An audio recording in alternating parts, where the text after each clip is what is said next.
Roll right into it. Okay. Yeah. So so we're kind of built from a team that's really been focused on hobby side of it, and we've diversified a little bit. We have a little bit more competitiveness in there, but I think a lot of these people still, like the people we have on our team, still focus on having fun, still focus on having things look cool or bring a lot of energy to the game. But going back to our roots, the conversion is kind of that main thing. And I know Marcus has always said a good conversion beats a well-painted army any day of the week. And nobody has probably, I don't know anybody who's embodied that conversion side more than Marcus. And he's got a lot of experience in building a lot of the conversions. We're going to show some of those tonight. And then he's just kind of, Marcus, why don't you go ahead and take us through some of like your thought process? Like, how do you envision a conversion? Because conversions, I guess, let me step back one. How do you define a conversion? And then how do you envision what you're going to do when you pick a unit to build? Usually I first want to have something different than anybody else anywhere. Like I've said in the past, I'm not cool with just having the same models as everybody else. That way, if someone's painted way better than everybody else, it's not super unique. I like to have things that are unique and basically all me. Sometimes when you're thinking about converting, I have a whole plan in my head, right? Sometimes I have every detail planned out, and sometimes I have none of the details planned out.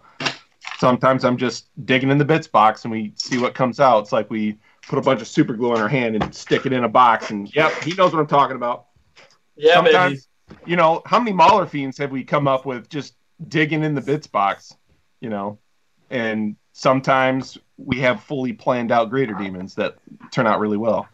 So when you plan on a conversion, let's go to that planned conversion, because sure. I know there's been a couple that you have texted me 100 billion times, and usually it's at 3:00 in the morning. Oh yes, that's when the best ideas come. Right, because when I actually have a plan, I can't sleep. Right, I can't. I wake up to 40 missed texts, and it's this explanation of this idea you have in your head and how you got there. Let me go back to the most recent one was probably the giant you turned into a giant plague bearer and used as a chaos spawn. You know what I'm talking about? The first one? Yeah, well, that's the one that we played with a couple years ago. Well, and I had this idea, and it just, it like a bolt of lightning hit you, and you had to text me about it 50 times.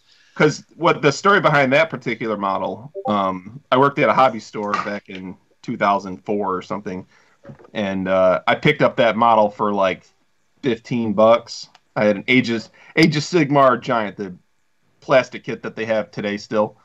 I had it in my possession for 15 years, and I said, I'm going to make this a 40k model. I don't know how, but I'm going to do it one day. And there have been a lot of people that have tried it, but when we did Nurgle, it just hit me. I'm like, instead of him holding a giant tree trunk, he's going to be holding a giant plague sword. He's just going to be a giant plague bearer. We're just going to count him as a giant spawn or giant chaos spawn. He's just going to be a lumbering idiot running around the battlefield just doing random stuff. And it was super fun. And well, that's the Nurgle one. That's right. Yeah. They can't even read. They just rot. Well, plague bearers can't read. This guy was super dumb. This was the sixth time he's done the third grade. It only took him 3 years. Tree years. Is that why he was originally holding a tree? Oh, here all week. Okay. Okay. Well, so Marcus, walk us through what you actually would do. Say for one of these models. I got a couple here that we could show off. Sure. Like your Demon Prince, for instance. Which one? Oh, the first one. The first one with the wings. Yeah, that was the first time I ever tried green stuff. So that particular one, it was the old school Games Workshop, the metal Chaos Demon Prince 5th edition, right? For a lot of the older guys out there. And I was like, okay, this was before they made a Nurgle demon prints. So the first thing I did was I went to Toys R Us, and I just walked up and down the aisles until I found a toy that had wings that would equal my aspirations for the model, right? So the wings are a toy, and a lot of the Nurgle aspects of it were my first trials in green stuff. The base, all that goopy stuff, and there was at the time in 5th edition, the Inquisition could have like guardsmen and all that stuff in the Codex. So that guardsman that's being dragged back into the soup, that's all green stuff, and the base, the rocks, the fungus, his guts pouring out. His face was a Carnifex, I think. I did Carnifex, the top part's green stuff, and his weapon was plastic hard and green stuff, and the stalks of his wings and some of his boils and stuff. And that was my first ever attempt at green stuff. So you say green stuff, and from someone who has the skill of using it would know what you're talking about, but like for someone just watching this for the first time, has no idea how you did this or did any of this. Like, what is green stuff, and how do you get it to look the way that you did? Well, at that time, I only had like spoons and toothpicks. And I had the Games Workshop. They had like the one green stuff tool, and Games Workshop sold these little hunks about that big for $15. There was a 2-part epoxy. There was like a blue part and a yellow part. And for anybody that took art in 2nd grade, you mix it together and it made green stuff. And I know it hardens after about 4 to 5 hours. It would harden to the point where you could touch it, I'd say. And these days we have green stuff. We have a different similar consistency with brown stuff. There's different molding putties like the Milliput. There's multiple Milliputs. There's all kinds of stuff. And Green Stuff World is a really good company. If you want to have amazing green stuff working tools and products that you can use different things to sculpt with, and also different things like they got rollers so you can make themed bases. They have amazing things like that stuff you can put into your airbrush, and you can make it look like spider webs.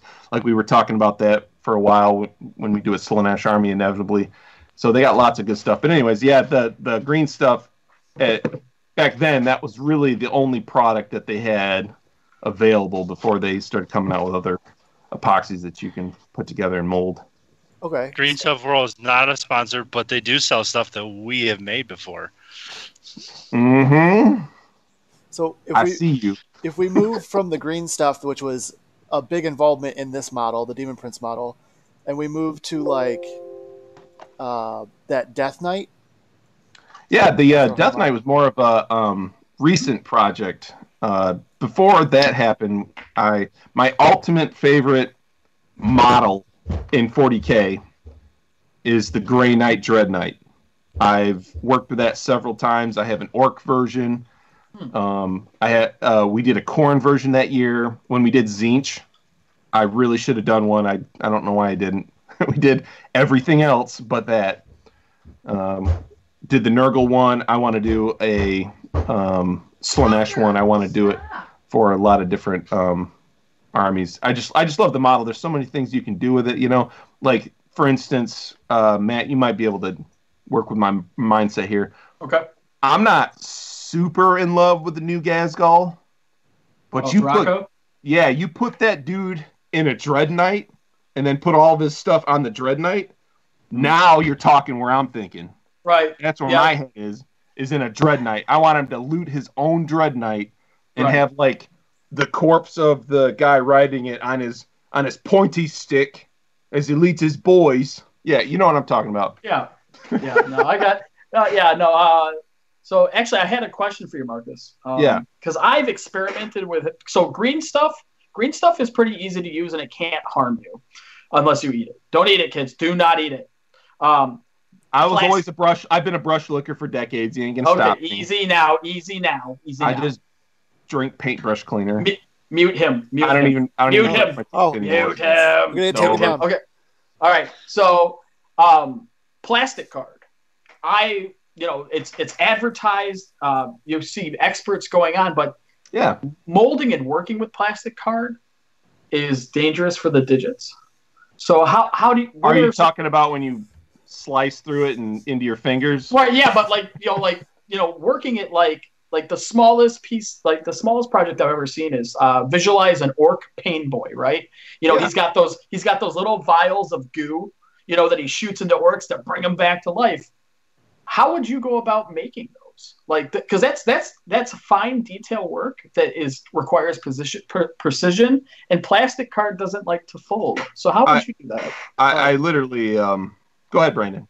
Okay, so from the non-good converter, then we'll listen to the good converter in a second. I would go to Meijer. I would go to the children's. Anybody knows who Myers is? It's like our Walmart. It's like Walmart. Walmart. I'd go to Walmart or whatever. I'd go to the children's sales jewelry section, and I'd find beads that are the same size as those vials.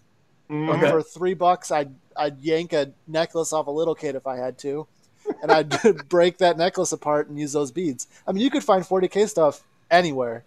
That'd be a great show if we just take a webcam and then walk around to Walmart for 30 minutes and then make a 40K model out of a $20 budget at Walmart. Yeah, like I said, I walk into Toys R Us and I will literally go get a GoPro tonight and strap that to my head and go to the Meijer that's on Woodward and Livernois, or in downtown Detroit. Okay, guys, so let's get weird. Not allowed. You've already been there once. Yeah, you can't. I think RoboCop's got that shut down now. Yeah, no, we're good. It's safe in the streets. It's safe.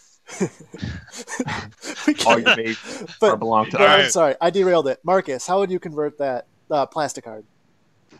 Well, what I would do is put it on the tip of my thumb, and with an X-Acto knife, try to shape it. I don't know. It's a really good thing that fingers don't have scars, right? Because I would have all kinds of scars. When you're looking at conversion websites and stuff, and a lot of things that I'm seeing is a lot of people want to run Stampas now, and they're building them from scratch because a Stampa is pretty expensive for someone to come straight out of pocket for. There's not a whole lot of used ones left, so what tools would you use? What safety precautions would you use to use this stuff? Because you and I both know that if you take a box cutter or an X-Acto knife, it won't just go right through depending on the thickness of the plastic card. So just run us through, so that you can still eat your dinner at the end of the day using both of your hands. How would you go about that? There's a really amazing orc converter on YouTube named Ian Wyatt, I believe his name is. You can look him up. And he does lots and lots of projects doing lots of plastic card work. And he's like me. I don't spend a lot of time. I don't spend 500 hours painting it, but he'll spend 500 hours building a model. Stampas included. Okay. A word of advice, if you want to do with plastic card, get yourself one of those tables with the measuring tools. Okay. Because when you're doing a project, especially if you're doing super scratch-built stuff, you have to measure things.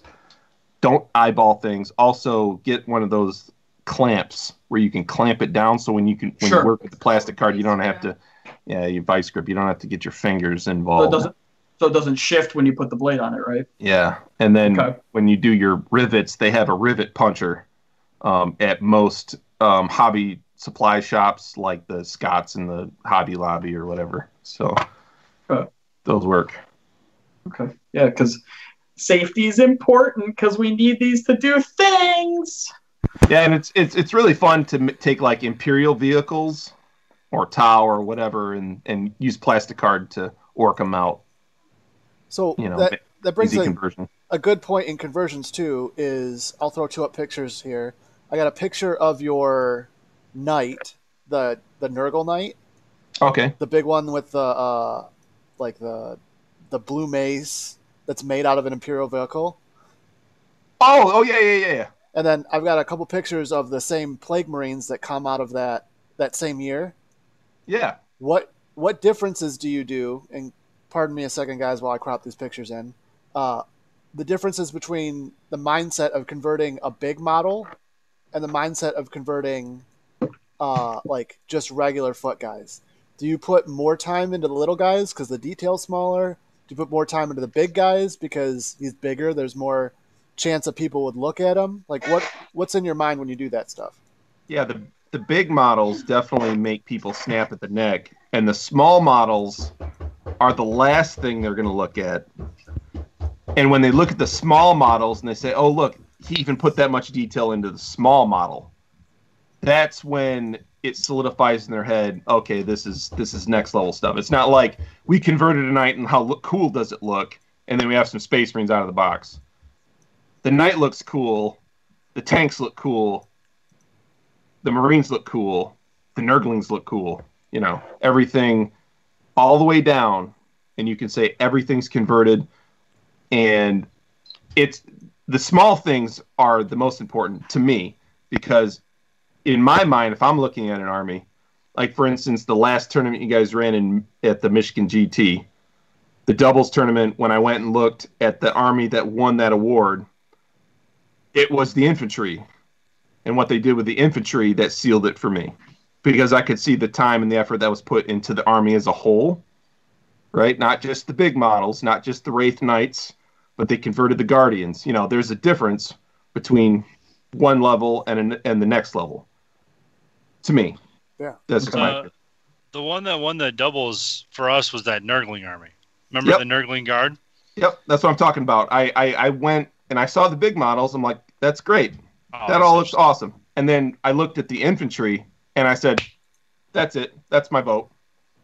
Yeah, that Nurgling Guard army was really cool. I like some of those models where they were like, they had Nurglings stacked on top of each other to do certain jobs and stuff like that. Yep, that was a really neat army.